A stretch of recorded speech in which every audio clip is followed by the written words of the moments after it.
আচ্ছা, প্রথমেই বলি আমার গলার অবস্থা ভীষণ খারাপ। আমি কী করে ভয়েস ওভার দেবো আমি জানি না। ভাগ্না-ভাগ্নিদের সঙ্গে চেঁচিয়ে, চেঁচিয়ে আমার গলার অবস্থা একদম জাস্ট শেষ। আচ্ছা, দিনটা ছিল ১০ই ফেব্রুয়ারি। সেদিন এত ব্যস্ততার মধ্যে সারাদিন কাটিয়েছি যে কী বলবো।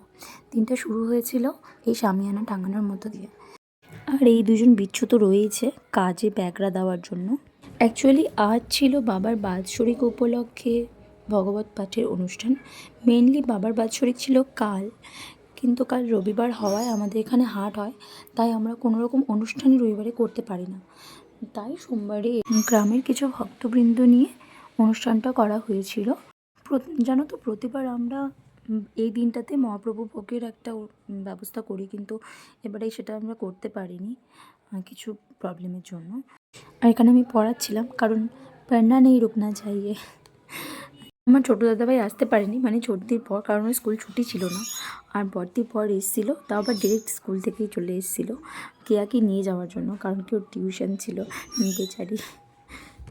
চলছিল সন্ধ্যা আরতি শেষ হয়ে যাওয়ার পর কেয়া আর বড় দাদাভাই বাড়ি যাচ্ছিলো। কী সুন্দরভাবে যাচ্ছে তাই না? বাবার এরমই হয়। তারপর বাড়ি এসে আমি ভগবানের কিছু ফুটেজ নিয়েছিলাম। রাধে রাধে সবাইকে, সবাই ভালো থেকো আর সবাইকে ভালো রেখো। টাটা।